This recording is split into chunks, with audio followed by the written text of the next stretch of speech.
Ma timidité maintenant, c'est de la pudeur et je crois qu'un acteur doit être pudique. J'ai beaucoup réfléchi sur mon métier, j'ai beaucoup travaillé vraiment.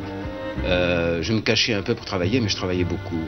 Et je crois que c'est à force de réflexion et de travail que je suis arrivé à devenir un bon acteur. Parce que vraiment, au départ, il n'y avait pas moins doué que moi, j'étais le contraire d'un acteur. Dieu, que tout le monde connaît. De nom. La vie. Ah, si vous connaissez la vie, donnez-moi son adresse. Mourir. Mourir, c'est éteindre le monde. La porcelaine cassée. La porcelaine cassée. La porcelaine cassée. La porcelaine cassée, oui. Ouais. La porcelaine cassée dure plus longtemps que la porcelaine neuve. Le cheval. Le cheval est le seul animal dans lequel on peut planter des clous. L'argent. Si l'argent ne fait pas le bonheur, rendez-le. La franchise. La franchise, c'est de marcher sur les pieds des gens en le faisant exprès. Et la paresse. Se reposer avant la fatigue. La première communion. Tous les petits sont blessés au bras gauche. Le sourire. Le sourire est le commencement de la grimace. La justice. Ah, si tu as soif de justice, tu auras toujours soif. La maladie. Les essayages de la mort. Je prévois très bien que moi aussi, essaye de le dire aussi moins fort, jeté, moins plus sorti. intérieur, plus peut-être même en te rapprochant du micro, pas sur le souffle, mais comme ça. Hein? Je prévois très bien que moi aussi. Je prévois très bien que moi aussi, tristesse. j'aurai dans ma vieillesse des moments de tristesse où un coup de fusil dans la tête ne me fera plus aucun mal.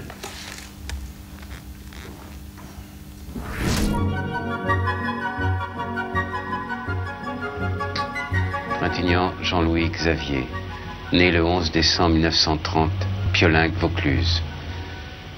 Artiste dramatique.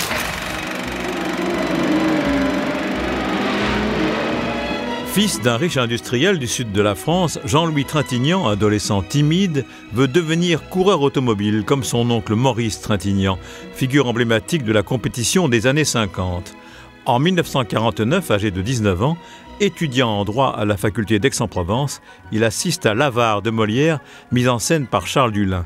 Cette pièce est une révélation. Il abandonne ses études et décide, comme on dit, de monter à Paris pour suivre des cours de comédie en tentant de perdre son accent méridional. Je suis du Midi, mais du Midi un peu austère, un peu protestant. Cathare. Oui. Je ne suis pas protestant, mais j'ai une influence protestante, oui. Vous avez été élevé d'une façon stricte, rude, Oui, assez strict, oui. morale. Moral, oui.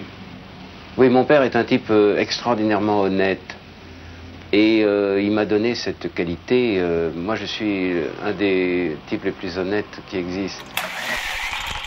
Les qualités qu'on pouvait me trouver comme comédien, c'était peut-être que j'étais un comédien provincial. J'étais comme ça, j'avais un peu une étiquette un peu de paysan à Paris, quoi. Ça a un certain charme à Paris. Je suis toujours resté paysan, je suis d'une famille de paysans et je suis toujours resté paysan même à Paris. Quand on vient à Paris et qu'on a l'accent méridional, on est ridicule quand on veut jouer la comédie.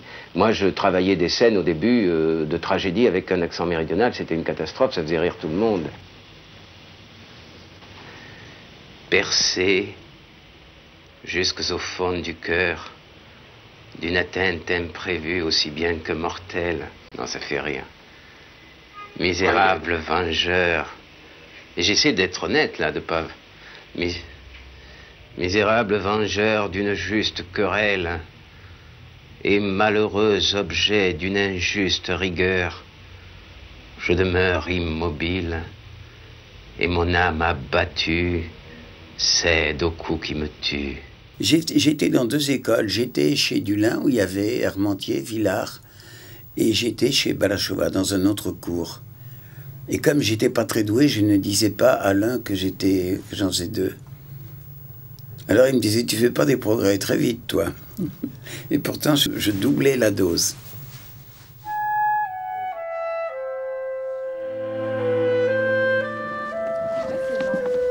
C'est une petite salle, mais c'est quand même... En 1950, Jean-Louis Trintignant découvre chez Charles Dullin l'improvisation et le mime. Il étudie les classiques. Il travaille avec Jean Vilar, créateur de ce qu'il a appelé lui-même le théâtre décentralisé populaire. Oh, je l'ai adoré, il était magnifique. Et je l'ai vu surtout travailler, même si je ne jouais pas des grands rôles, j'étais là aux répétitions. Et il était extraordinaire, magnifique. Il parlait pas du tout de psychologie. Il parlait à ses comédiens, il disait des onomatopées. Il ne il disait pas le texte du tout. Il disait « papa, papa, papa !» Et les comédiens comprenaient. C'est l'avantage d'une troupe, c'est que voilà, on n'a pas besoin d'expliquer les choses. Il faisait beaucoup de lectures, on lisait longtemps. C'est-à-dire pendant une semaine ou deux, quand il décidait de monter une pièce, on lisait, alors il donnait un rôle à un tel, puis après il lui enlevait. Moi, il m'a jamais donné de grand rôle. Mais il me disait, mais toi, il faut que je te voie un jour, il faut que je t'entende. Parce que je le croisais comme ça, et puis il m'a jamais entendu. Mourir, dormir, rien de plus. Et dire qu'en nous endormant, nous enfin aux souffrances intimes, aux innombrables déplaisirs dont la nature a doté notre chair. Cet accomplissement-là, il faut le souhaiter ardemment. Mourir, dormir. Dormir. À moins que ce ne soit rêvé. Est-ce que c'est une rentrée au théâtre? C'est une sortie. C'est une rentrée, une sortie. Non, parce que c'est la dernière fois que j'en fais. J'en ferai plus après. Pourquoi? Oh, je devrais pas le dire, mais je trouve un peu le théâtre ennuyeux. Et au point de vue du cinéma? Eh bien, le cinéma, je vais en faire de moins en moins aussi. Qu'est-ce qui fait que chez vous, tout d'un coup, on sent que vous n'avez plus tellement envie de jouer la comédie? Je sais pas. Vous savez, c'est qu'un comédien, c'est quand même... c'est très fragile, un comédien. C'est vraiment un ressort qu'on monte. Et si le ressort est bandé, ça va bien. Mais parfois, on se démonte et à ce moment-là, on peut pas continuer, quoi. Alors moi, j'ai peur. Peut-être demain, je me réveillerai, j'aurai plus envie d'être comédien. On n'a pas à répéter les entrées, on attend que la lumière... Oui, on va rentrer dans l'ordre, c'est-à-dire Manuel, moi, voilà. et Jean-Louis. Dans l'ordre, vous vous installez. On va y aller, les enfants, on va y aller. Ouais, oui, c'est ça. Bientôt, bientôt, bientôt. 5 minutes. Vous avez de la chance. Non, regarde, on va attendre en même temps. C'est vrai qu'on a de la chance. Oui. Moi, j'aurais pu être un comédien comme ça, ça m'aurait satisfait, je crois. Je n'étais pas obligé d'aller faire du ciné. C'est parce que j'étais jolie. Si j'avais pas été jolie, j'aurais pas fait de ciné.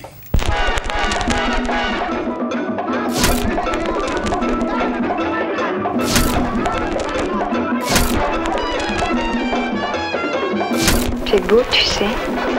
J'ai eu un peu des problèmes avec Brigitte Bardot. Vous voulez en parler un peu plus? Non. Brigitte Bardot? Non, il y a prescription, ça fait plus de 50 ans. Oui. Alors il y a prescription. Le charme du film, c'était Bardot, quoi. C'était le personnage de Bardot. Mais si on enlève Bardot, c'est vraiment pas terrible. Imbécile. Tu ne comprends pas qu'elle t'aime? Enfin, en tout cas, moi, j'avais été très reconnaissant à Vadim de m'avoir proposé un rôle quand même important dans ce film, alors que je voulais plus être comédien. J'avais un peu renoncé. J'étais photographe et ça m'allait très bien.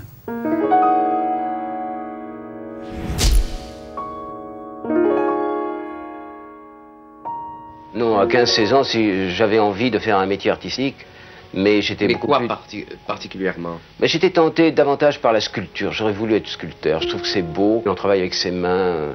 J'aurais voulu être peintre, musicien. Mais j'étais pas doué pour la musique, j'étais pas doué pour la peinture. Alors je suis devenu acteur parce que c'est ce qu'il y a peut-être de plus facile. Allons, asseyez-vous! Au secours! C'est vrai que ce sont des métiers en même temps qui pourraient peut-être ne pas exister. On ne donne pas à manger aux gens. C'est un peu du divertissement. C'est pas un peu futile. C'est un peu... Voilà, tous ces métiers-là sont un peu... Pourquoi on fait des photos? On pourrait ne pas faire de photos aussi. Hein. C'est que vous m'avez raconté vous-même qu'à l'époque, il y avait encore des pellicules et que vous preniez des photos sans pellicule. Ce qui m'intéressait, c'est pas le résultat, c'était vraiment le travail que je faisais. J'attendais vraiment parfois 2-3 heures la lumière, et puis je faisais la photo quand la lumière était belle. Et puis personne ne le voyait, hein, mais moi je savais que j'avais bien travaillé, que la photo aurait pu être magnifique. En même temps, c'est peut-être une lâcheté, c'est peut-être une façon de ne pas avoir de preuves que c'était peut-être pas extraordinaire ce que je faisais. Et moi je me disais, voilà, j'ai fait la photo de ma vie, elle est magnifique. Elle n'existait pas. Dans l'art, c'est un peu ça, je crois. Il faut vraiment pas chercher à être efficace ou à plaire. Il faut faire les choses le mieux possible. C'est ça qui est important, le reste n'est pas important. Que de gens ont voulu se suicider et se sont contentés de déchirer leurs photographies. Tu vois, on a essayé un truc là qui est peut-être pas mal, c'est de le dire un peu comme si tu faisais le commentaire. Comme Léon Zitrone quand il faisait le commentaire du mariage de la reine. Là, elle s'avance, elle va se mettre là. Hein, tu veux pas essayer ce ton-là? Et sur le souffle peut-être, hein? Alors tu vois, si tu parles vraiment dans le, très près dans le, ça fait des tops. Si tu parles un peu de côté, ça fait toujours du top. Bouche ouverte, ce qui est noir là, près du... Non, ça fait moins quand même. Et c'est le, oui. Que de gens ont voulu se suicider et se sont contentés de déchirer leurs photographies. C'est vachement bien. Ouais. C'est vachement bien. Attention, on tourne, silence s'il vous plaît. Bella pupa, eh? Sai, qua vicino ci sono delle belle tombe etrusche. Ah sì? Beh, io le tombe etrusche in realtà guardo. Vai, cavolina! Attenzione, sta arrivando la polizia stradale, non correre. Le Fanfaron, il y avait une scène très importante qui se passait à Rome le 15 août, Ferragosto. C'est une fête où Rome se vide complètement. Et comme le film a pris du retard, on n'a pas pu le tourner le 15 août. Le film a commencé en septembre, je crois. Et alors, ils ont tourné avec la doublure de Vittorio Gassman et de Jacques Perrin. Et Jacques Perrin, comme le film a été retardé, n'a pas pu le faire. Et après, on a cherché quelqu'un qui ressemblait à la doublure de Jacques Perrin. Et c'est comme ça qu'on m'a pris. Vous savez, moi j'ai fait des films que Delon ou Belmondo, qui étaient plus importants que moi au box-office, ont refusé. Et j'ai refusé beaucoup de films que, à ce moment-là, c'était, je sais pas, Maurice René, Cassel, qui ont fait des films que j'ai refusés. On a tous fait ça, quoi. On a tous fait les films que les autres ont refusés.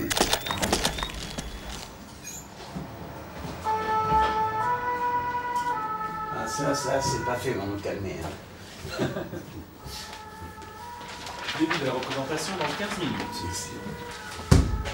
Enfin, à part ça, j'étais assez conventionnel. J'étais un jeune. À ce moment-là, les rôles de jeunes étaient sûrement moins intéressants que maintenant. C'est-à-dire que les jeunes, ils étaient spontanés, ils étaient... Moi, ça me plaisait pas du tout. J'avais envie de jouer d'autres choses, les méchants, des personnages plus complexes. Ça me plaisait pas du tout d'être un jeune premier. Et j'en ai fait beaucoup, hein. Surtout avant Un homme et une femme. À partir d'Un homme et une femme, j'ai commencé à avoir le choix, à pouvoir refuser tout ce qui était ce genre de personnage.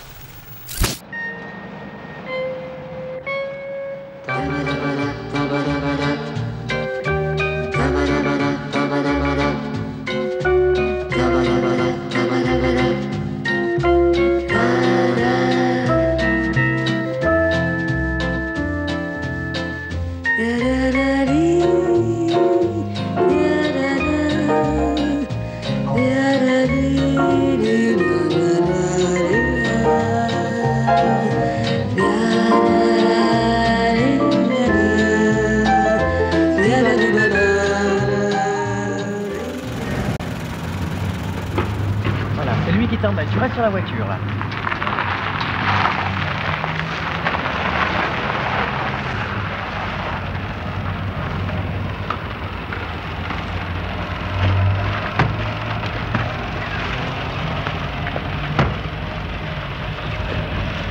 Ouais. Ça va, c'est bon, je la tire, on tire tout. Allez bien, alors il est parti, il est revenu. Le brouillard, il est merveilleux là. Bon alors maintenant on laisse la voiture ici, on va me chercher Simone. On met la caméra ici au 25, non 25 250, le zoom. Et on est prêt. À partir d'Un homme, une femme, ma condition a changé complètement. C'est-à-dire que j'ai pu vraiment un peu choisir. Jusque-là, je ne pouvais pas choisir vraiment ce que je faisais. Je choisissais entre 6 ou 7 propositions par an. J'en choisissais 2 ou 3. Mais à partir d'Un homme, une femme, alors je faisais ce que je voulais.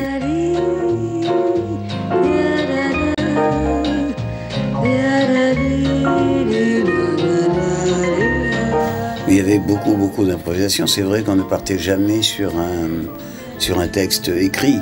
Lelouch me disait, voilà, je voudrais que tu parles de, par exemple, moi quand je parlais, le repas avec les enfants, je voudrais que tu demandes à ton fils ce qu'il voudra faire quand il est grand, des choses comme ça. Mais il ne disait pas au petit qu'on va lui poser cette question, il était surpris d'entendre cette question. Voilà, c'est surtout les questions qu'il nous donnait. Et les réponses, on les improvisait, mais comme on avait la question, on répondait, quoi. On répondait spontanément sur le moment. Oh, c'était très amusant, très excitant. Coupé! Bon Dieu de merde, j'ai dit que je voulais pas de son gun. Il est dans le truc. Dans la vie, j'avais le son gun. J'avais le chien qui attendait, c'était extraordinaire. Pas de son gun dans un plan comme ça. Allez, on vire la lumière. On la refait. Tout le monde au départ.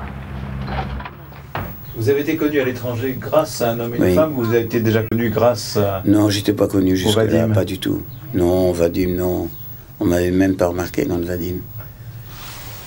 Tant mieux d'ailleurs, parce que j'étais pas terrible.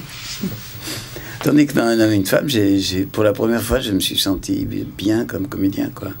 Inventif, sensible. Non, je dis pas que j'étais parfait, mais c'est la première fois où je me suis dit, je suis pas mal quand même. Vous avez rendu famille, ouais. Il avait été lui qui l'a eu. Tu veux que je te dise un peu de Boris Vian. Ah ouais. Non, c'est chouette. Je trouve ça. Et les baisers de sel, que ceci, que cela, la belle que voilà, mon ourson, Ursula. Je voudrais pas crever avant d'avoir goûté, avant d'avoir usé sa bouche avec ma bouche, son corps avec mes mains. J'avais un espèce de costume des années 30 et la coiffure. Tiens, je l'ai là, je vais te la lire en entier. Tu la connais ? Je voudrais pas crever avant d'avoir connu les chiens noirs du Mexique qui dorment sans rêver, les singes à cul nu dévoreurs de tropiques, les araignées d'argent au nid truffées de bulles. Je voudrais pas crever sans savoir si la lune sous son faux air de thune a un côté pointu, si le soleil est froid, si les 4 saisons ne sont vraiment que 4, sans avoir essayé de porter une robe sur les grands boulevards, sans avoir regardé dans un regard d'égout, sans avoir mis mon zop dans des coinstos bizarres. Je voudrais pas finir sans connaître la lèpre ou les 7 maladies qu'on attrape là-bas. Le bon, ça je comprends pas ce que ça veut dire. Dis-moi, le bon ni le mauvais ne me ferait de peine si je savais que j'en aurais les traînes. Qu'est-ce que ça veut dire à ton avis ?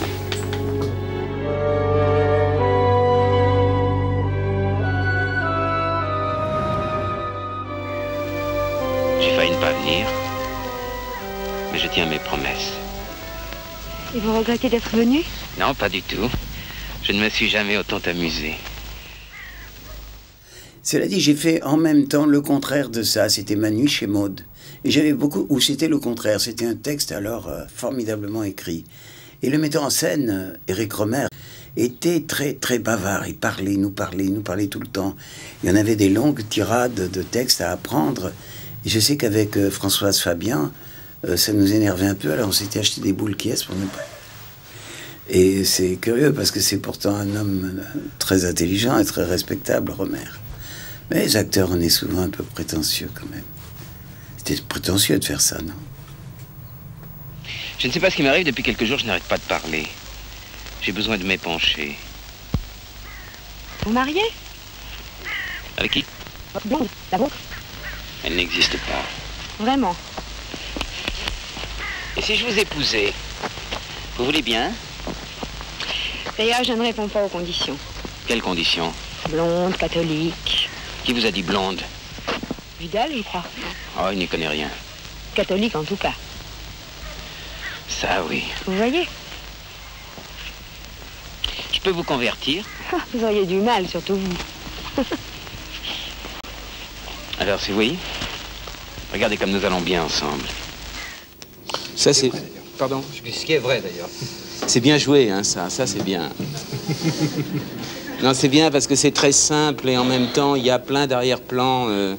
Quand on voit une séquence comme ça, séparément, on se rend pas compte, mais c'est fou ce que c'est bien en situation, c'est-à-dire ce que chaque chose, chaque mot a une valeur par rapport à tout le contexte du film. Ça, c'est vraiment très bien joué, et là, je suis très content. C'est un film que j'ai beaucoup aimé.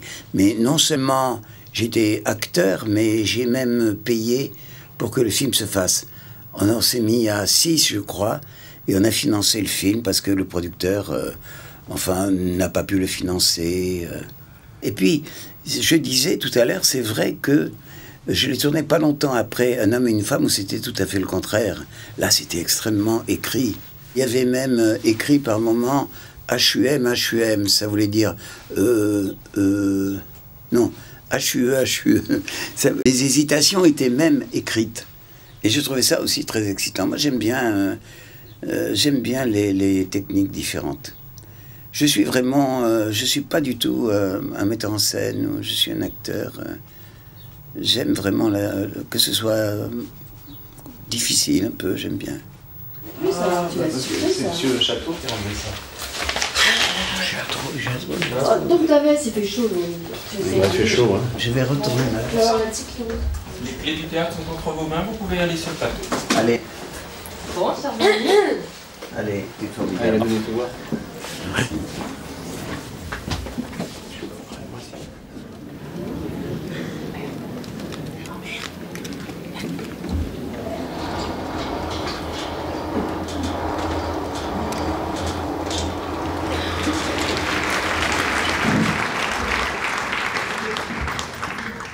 Quand l'acteur est mauvais, l'applaudissement le rend pire.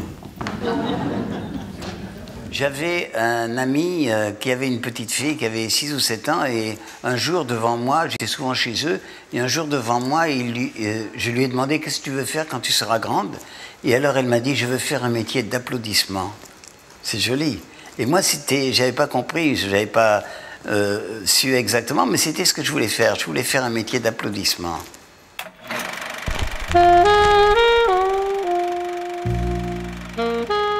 C'est une somme de rencontres, la vie, et les rencontres les plus agréables, les plus enthousiasmantes qu'on peut avoir, c'est quand même avec les femmes, parce que c'est plein. J'ai aimé 2 ou 3 femmes dans ma vie, enfin disons 3 ou 4. J'ai vécu avec elles des périodes très longues qui ont duré plusieurs années. Je ne les ai peut-être pas aimées follement. Oh, si, tout de même, assez follement. Moi, je me suis enrichi avec les femmes que j'ai connues et je leur dois beaucoup. J'ai rêvé de vous cette nuit. C'était délicieux. Pour vous aussi, d'ailleurs. Quand j'étais petit, je cassais mes jouets. Les jouets que j'aimais le mieux, je les cassais.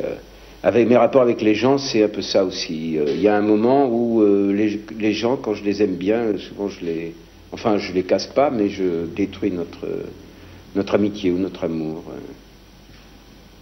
C'est comme ça. Parce que vous en avez fait le tour? Non, parce que je sais pas, j'ai un besoin comme ça, il y a un moment où je me sens mal dans le confort. Et j'ai besoin de détruire les choses, de repartir sur autre chose. C'est pas juste. Hein, regarde, toi, il est bien que ça. Trintignant, qu'est-ce qu'il fait là-dedans? Trintignant, il est venu parmi nous par hasard. Nous l'avons recueilli comme ça. René Clément tourne au Québec et en France la course du lièvre à travers les champs sur un scénario de Sébastien Japrisot. Là, tu te retrouves là. Humainement, quand j'ai connu Clément, il ne m'a pas plu tellement. Je le trouvais assez autoritaire, prétentieux, un peu lâche. Un jour, on tournait avec un acteur qui s'appelle Al Doré, qui était une brute, vraiment, bon acteur d'ailleurs. Mais il avait été révoqué de la police pour brutalité. Alors un Américain révoqué de la police pour brutalité, c'est vraiment une brute. Hein.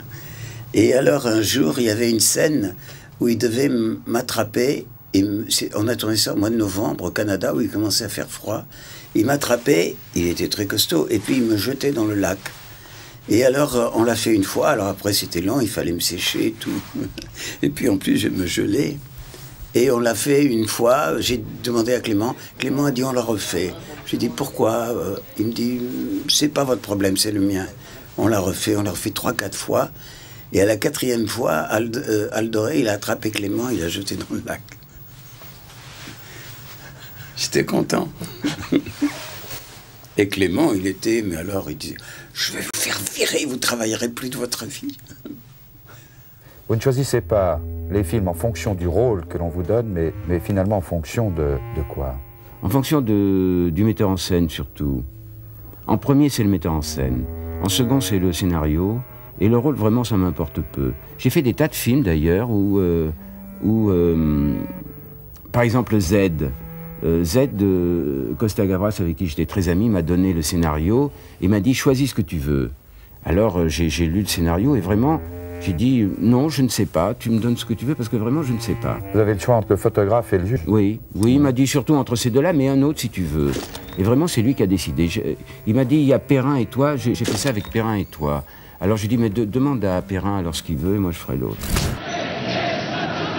En 68, Jean-Louis Trintignant tourne Z sous la direction de Costa Gavras. C'est un film politique. Le juge d'instruction, joué par Trintignant, dénonce la dictature des colonels instaurée en Grèce à la fin des années 60. Avec ce rôle, il obtient le prix d'interprétation à Cannes. Z était un scénario qui traînait déjà depuis 3 ans. Et qu'aucun producteur ne voulait faire. Et finalement, nous étions quelques acteurs à être très enthousiasmés par ce scénario. Et nous nous sommes réunis pour finalement arriver à ce que le film se fasse. Et c'est un de nous, c'est Jacques Perrin, qui a, alors qu'il n'avait jamais été producteur auparavant, a dit « Je vais monter une maison de production et on va s'arranger pour faire ce film entre nous ». Je suis ravi parce qu'on a très peu l'occasion de faire notre métier en faisant quand même un engagement politique. Et je pense que le métier du comédien doit être... certains comédiens disent il faut absolument pas faire de politique. Moi je dis au contraire, il faut faire de la politique. Le drame c'est qu'on ne fait pas de film politique. On en fait très peu. Moi je suis ravi de m'engager dans un film politique. Même si cela doit avoir des conséquences pour votre carrière? Oh, je vois pas quelles conséquences ça pourrait avoir, mais même si ça devait en avoir, je pense, oui, absolument.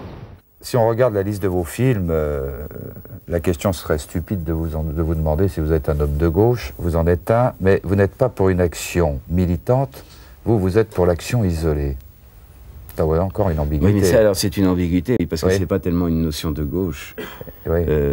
Une notion de gauche, ça implique forcément militantisme. Un militantisme, oui. Moi, je crois, mais ça, c'est une chose qui m'est venue plus tard et qui me vient de plus en plus, je crois que c'est pas le... Avant, je croyais qu'il fallait changer la société et que l'individu changerait. Maintenant, j'en suis moins sûr. Je crois peut-être qu'il faut changer l'individu et que c'est lui qui changera la société. Cocteau, il disait la démocratie, c'est couper toutes les têtes qui dépassent. Alors, c'est vrai que moi, je suis de gauche. On ne peut être que de gauche, quoi. Mais on est contre la droite. Mais on est pour la démocratie. Et quand on te dit la démocratie, c'est couper toutes les têtes qui dépassent, c'est terrible, des choses comme ça. C'est assez vrai quand même, quoi. C'est vrai qu'on fait un nivellement un peu... on coupe toutes les têtes qui dépassent.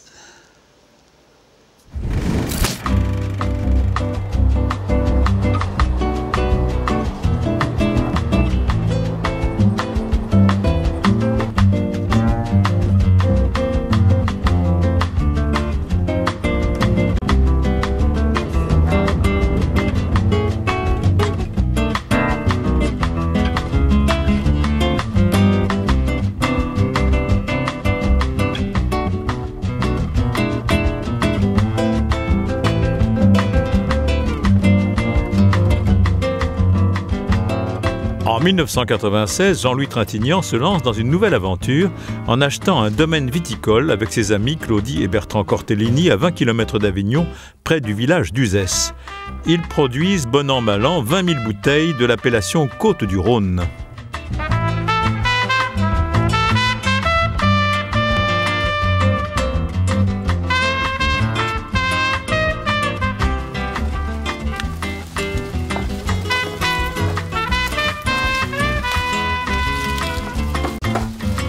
savais pas qu'elle était si grande que ça, cette ville. Elle va loin, hein? Elle va jusqu'à la route.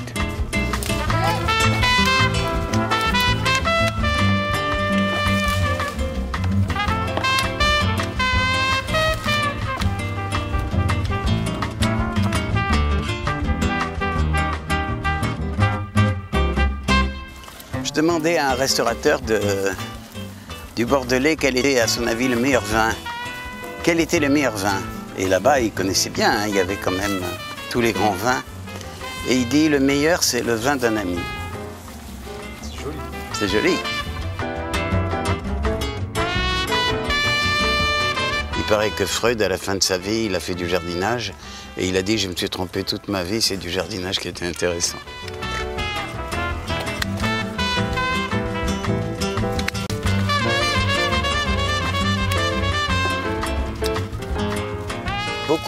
On n'a pas une seule parcelle, on a beaucoup de petites parcelles. On a 27 hectares, ce qui est assez important, mais répartis en plusieurs parcelles. La plus grande est de combien? 2 hectares. 2 hectares. Après, c'est des parcelles qui font 1 hectare à peu près, en moyenne. Alors c'est un peu plus difficile pour les travailler, mais l'avantage c'est que la grêle, c'est très local. Et souvent, quand une parcelle est grêlée, celle d'un peu plus loin ne l'est pas. Jean-Louis, on l'a rencontré il y a plus de 20 ans chez des amis. Et puis on a parlé bien sûr de vin, parce que c'est ce qui nous passionnait tous les deux. Quand on a décidé de faire notre propre domaine, je lui ai naturellement demandé s'il voulait acheter quelques parcelles et participer à l'aventure, quoi. Voilà. C'est ce qu'on fait ici, ce sont des choses simples. Souvent, on est allé un peu trop loin dans des techniques et on essaie de purer beaucoup. Voilà, nous on essaye de faire un vin qui n'est pas technologique. Voilà. C'est-à-dire qu'on a nos vignes qui sont cultivées en bio. À la cave, on essaie de ne pas intervenir non plus avec des produits tels que les levures qui permettent, avec des mauvais raisins, de faire un bon vin. Nous, on essaie plutôt de faire un très bon raisin et de ne pas intervenir pour avoir un très bon vin à la fin, tout en restant naturel. Parce que je crois que c'est très important de ne pas alourdir le vin avec d'autres produits que le raisin. C'est toujours ça que les Boches n'auront pas. Moi, je bois peu, mais les gens qui aiment bien le vin, je crois, boivent pas beaucoup, forcément. Ce sont pas les gros ivrognes, enfin, qui sont bourrés, c'est pas sûr qu'ils aiment beaucoup le vin. Ils aiment bien l'ivresse, mais c'est très bien l'ivresse, hein. Je crois que c'est même le meilleur état qu'un homme puisse avoir. C'est vrai. On est mieux quand on est ivre. Vous voulez dire qu'on est mieux quand on n'est pas conscient? Non, parce qu'on perd toute inhibition, on perd, enfin pour des gens timides comme moi je suis beaucoup plus à l'aise quand j'ai bu un coup. Mais je suis pas ivre, hein, je suis pas bourré. Je sais ce que je dis. Vous vous contrôlez toujours, hein? Non, mais pas mal, oui, pas mal, oui. Oui.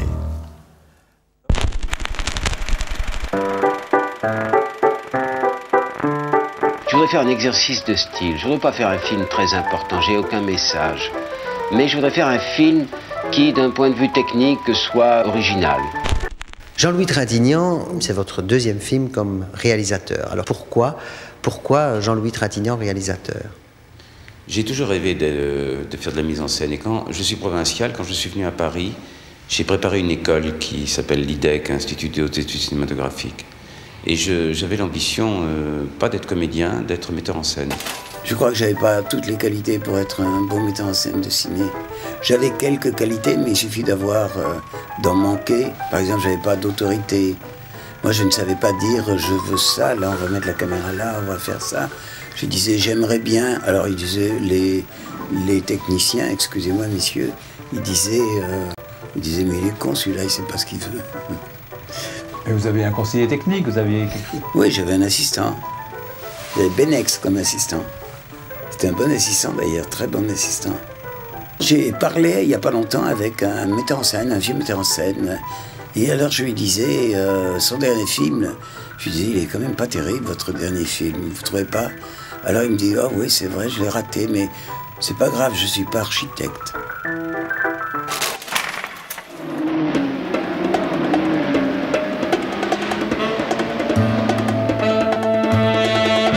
J'ai vraiment 3 passions, c'est le comédien. Ça m'intéresse encore beaucoup parce que je sens que je peux faire des progrès. metteur en scène, bon, c'est tout nouveau. Et la course automobile.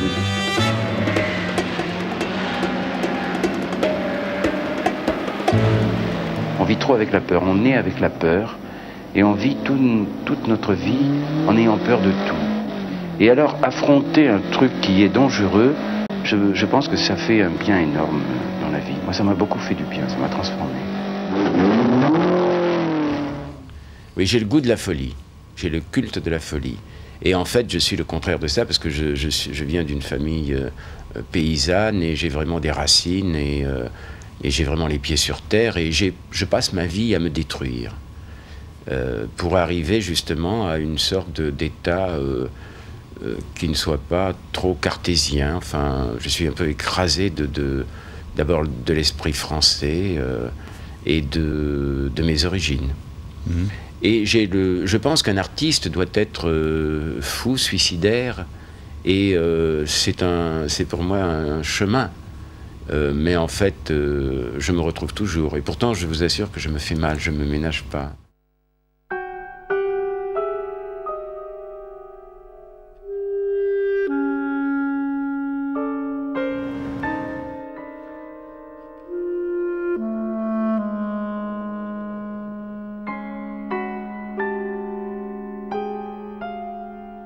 Le conformisme, bon, c'était une époque d'abord douloureuse de ma vie.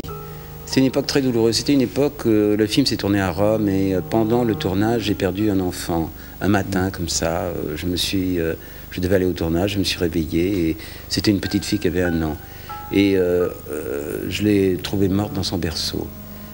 Et alors ça a été vraiment, c'est difficile, parce que si on a un rhume, les assurances de cinéma acceptent très bien qu'on n'aille pas tourner parce qu'on a un rhume, mais quand un enfant meurt, ça n'est pas prévu. Donc il a fallu aller tourner. J'ai pas tourné le jour même, mais le lendemain et presque tout le film, je l'ai fait enfin avec cette douleur vraiment épouvantable. Et Bertolucci, qui est un immense metteur en scène, et comme tous les immenses metteurs en scène, un type qui finalement est très dur. Il m'a dit, il me l'a pas dit sur le moment, mais il m'a dit après, tu sais, je me suis servi vraiment de toi. C'est ça, bon, on est des comédiens, c'est en même temps notre grandeur, et c'est en même temps, nous sommes rien du tout, enfin, c'est en même temps dérisoire, tout est dérisoire, parce que jouer la comédie, par rapport à des moments comme ça, c'est complètement grotesque et dérisoire. Mais, bon, si on accepte d'être ça, il faut aller jusqu'au bout.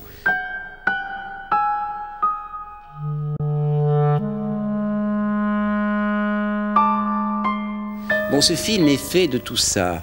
Ça se voit pas dans le film, on peut ne pas savoir cette anecdote. Mais ça rejaillit quand même. Mais il est certain qu'il y a dans ce film, moi j'avais une sensibilité complètement écorchée, j'étais vraiment... et il est certain que c'est peut-être ce que j'ai fait de mieux, j'ose à peine le dire, à cause de ce drame. Oui. Ah oui, j'en ai vécu des drames, on en a tous vécu, hein. C'est vrai. Hein. On a des bonheurs, mais on a des malheurs aussi dans une vie.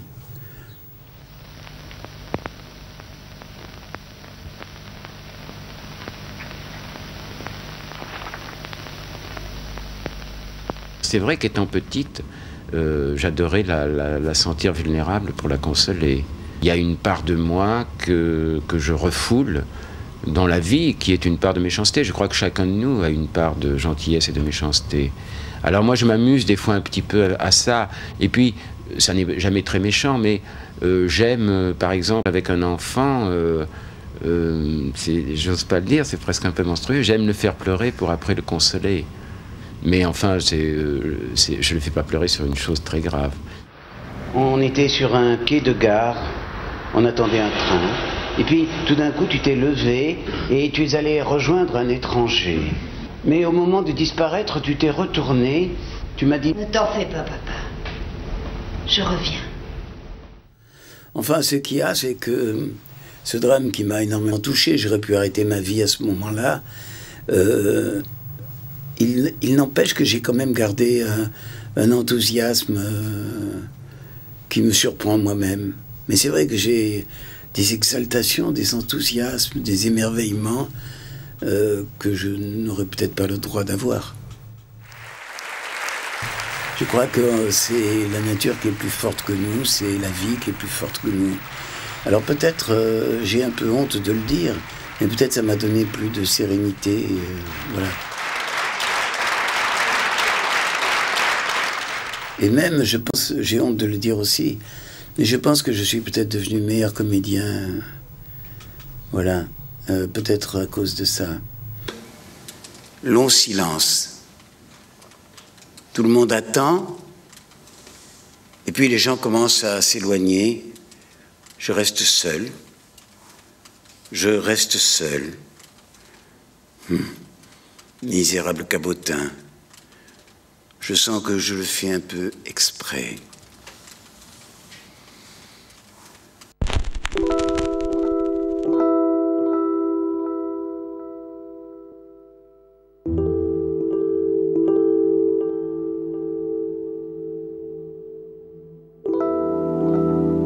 Je crache pas sur le cinéma, mais le cinéma c'est quand même de la conserve. Même si c'est de la bonne conserve, des fois c'est quand même de la conserve. C'est-à-dire au cinéma on recherche un peu la perfection aussi. Au théâtre on la trouve quelquefois, on la dépasse même, mais des fois on l'a pas. Et je trouve ça très, très amusant, très excitant. Non, mais j'aime le dire, j'aime l'improbable. Je crois pas à la perfection, je crois que ça n'existe pas. Et c'est marrant parce que toute ma vie, j'aime pas le mot carrière, mais toute ma vie de comédien, je pense que j'ai commencé assez mal et je n'ai cessé de progresser. Et je pense que les derniers films que j'ai faits, c'était sûrement ce que j'ai fait de mieux au cinéma, tout au moins. Je suis très grand-père. Très grand-père. Mettez-lui un gosse de junkie entre les pattes et il se sent très grand-père. Alors qu'il n'a pas été foutu de passer un seul dimanche après-midi avec nous. Nous, c'est Jean-Marie et sa mère que j'ai tués de chagrin. Mais qu'est-ce que tu crois, mon pauvre garçon? Tu crois que j'attendais tes lettres pour savoir où tu en étais? Tu n'avais peut-être pas de père, mais moi j'avais un fils. Et un frère incapable de tenir sa langue. Il m'avait même juré que si tu n'avais aucun talent, il t'empêcherait de faire les beaux-arts. Et tu les as pas fait. C'est dégueulasse ce que tu fais. Mais d'où tu crois que ça venait, cet argent? De ton oncle? De ton père spirituel? Mais c'était pas la caisse de l'art, imbécile. C'était la caisse noire des 1000 pattes. Et merde! Comment il est, ce vin? Merde, alors! Et comme comédien de théâtre aussi, je pense que j'ai progressé. Je pense que ce que je fais en ce moment, c'est peut-être ce que j'ai fait de mieux dans ma vie de comédien de théâtre. Mais vous avez fait tellement de films que vous avez eu peu de temps pour faire du théâtre. Et vous regrettez de ne pas en avoir fait plus? Oui. Moi, je suis très vieux, alors j'en ai fait quand même beaucoup. De théâtre, j'ai dû faire 50 ou 60 pièces. C'est quand même pas mal. J'en ai fait avant de faire du cinéma. Et puis, depuis 10 ans, je ne fais plus que du théâtre. Avec beaucoup de plaisir, d'ailleurs. Beaucoup, beaucoup. J'ai beaucoup de plaisir. Et un critique qui a dit, dans ce dernier spectacle-là, qui a dit, à la fin, on l'aide à se relever, on se rend compte quand même qu'il est très vieux, mais jusque-là, on n'avait vu qu'un gamin espiègle. Et ça me plaît beaucoup, je trouve, c'est sûrement vrai. Vous voulez quand même pas que je vous embrasse avec la main? Oui. Pour la première fois, je préférerais. Vous voulez que je vous embrasse avec la main? Vous voulez que je vous écrive Vivien, je vous aime, je vous embrasse? Oui. Je préférerais que votre premier désir pour moi soit maîtrisé. Passez-moi un stylo bille. Un bleu, ça ira? Parfait. Paul? Oui. J'aimerais autant que vous ne m'écriviez pas sur le papier en tête de la société. Pourquoi? Comprenez-moi. Si vous m'écrivez sincèrement « Vivien, je vous embrasse », j'aimerais autant que ce ne soit pas sous Marco Frères, pièces détachées, matériel agricole. Alors une feuille blanche. Merci, Paul. Je vous en prie. Merci beaucoup. Je veux toujours me mettre en danger comme comédien aussi. J'aime bien me mettre en danger, j'aime bien oublier mon texte, ne pas savoir ce que je vais dire et puis l'inventer au moment où je le dis. Alors des fois c'est un peu dangereux parce que des fois l'invention ne vient pas. Mais si on ne fait pas si on ne fait pas cet effort de tout oublier, on ne peut pas être bien, quoi. On est un perroquet, on répète ce qui est écrit ou ce qu'on vous a dit de faire. Il faut vraiment le reprendre à son compte, le réinventer. Et pour ça, il faut se mettre en danger. Et pour ça, il faut être fragile.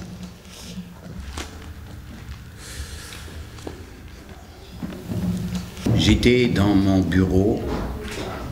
Le timbre de la porte cochère sonne. C'est Marie, la petite bonne de papa, qui vient me dire qu'elle me demande. Pourquoi?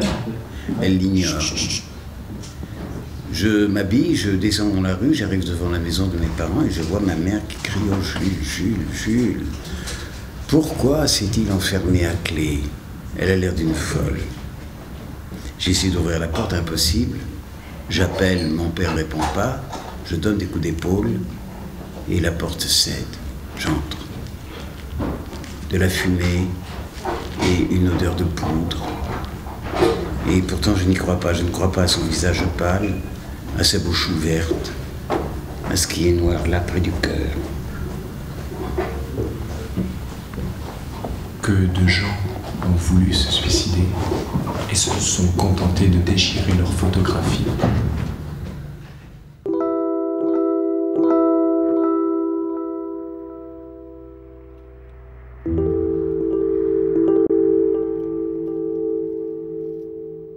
Je sais pas, moi je veux être fragile parce que je veux pas m'installer dans un confort. C'est une façon, la fragilité, de refuser le confort, d'être vraiment pas sûr de ce qu'on va faire. On n'a pas de certitude. Je crois qu'on peut pas avoir de certitude. On est gouverné, on est dominé par tellement de choses qui nous dépassent. Alors les gens qui arrivent à dire qu'ils dominent tout ça, qui contrôlent tout ça et qu'ils ont des certitudes, je pense sont des imbéciles. Il n'y a que les imbéciles qui ont des certitudes. Franchement, tous les artistes sont des gens fragiles, sont des gens qui sont des bouchons, quoi, qui vont un peu à... Je crois qu'il faut garder ça, il faut garder cette possibilité d'émerveillement parce qu'on est fragile. 73B sur 3 deuxièmes. Un jour, pendant l'entracte, l'élastique qui attachait mes livres s'est cassé. Il y en a un gros, qui est tombé tout en bas. Quelque part ici. C'était peu de temps avant mon examen. Je suis descendu tout de suite. Le livre s'était ouvert à une page au hasard. J'en ai lu quelques phrases. C'est la question qu'on m'a posée à l'examen. J'arrêterai un jour parce que je suis de moins en moins costaud physiquement et je serai seulement contemplatif. Moi je dis ça maintenant parce que je rêve un peu de vivre comme un ermite, mais je le fais pas vraiment. Parce que j'ai une femme charmante en plus, elle aimerait pas ça. Mais j'y pense souvent. De vivre seul? De vivre seul et vraiment sans rien, en autarcie. Ouais, j'y pense sincèrement. Quand je dis ermite, c'est dommage parce qu'on voit personne. Mais ça fait rien. Moi, quand on est très vieux, on peut voir moins de gens parce que on a je sais pas, on attend peut-être moins des gens que quand on est tout jeune. Mais c'est un peu antipathique à dire ça, mais je sais pas, c'est la vérité. Je les observe parfois de ma fenêtre.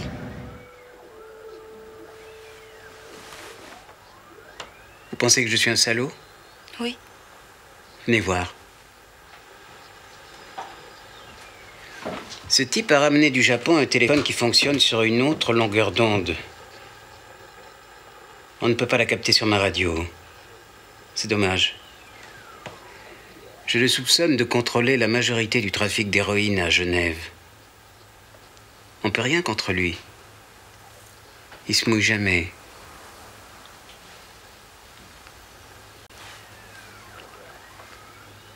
Il vous plaît? Beaucoup. Je l'appelle? Non. Vous avez son numéro de téléphone? Mais n'importe quel imbécile vous dira qu'il a trouvé aussi il a trouvé une façon de vivre qui est qui est cohérente. Pour ça, il ne faut pas chercher... c'est bien de connaître un peu les choses, mais il ne faut pas guider sa vie, il ne faut pas que ce soit les lectures ou la connaissance qui guident notre vie, il faut que ce soit plus une expérience et plus une volonté de ne pas... une modestie, quoi, rester modeste dans tout, ne jamais croire que c'est arrivé. Il y a une phrase de Carmé que j'aime bien, il disait un type qui pense qu'il est arrivé, c'est qu'il allait pas loin. C'est vachement bien.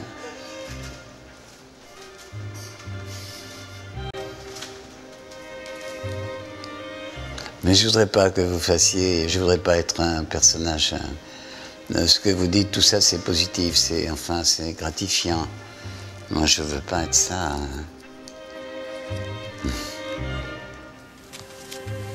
Faudra-t-il parler sur votre tombe? Parlez si vous voulez. Moi, je répondrai pas.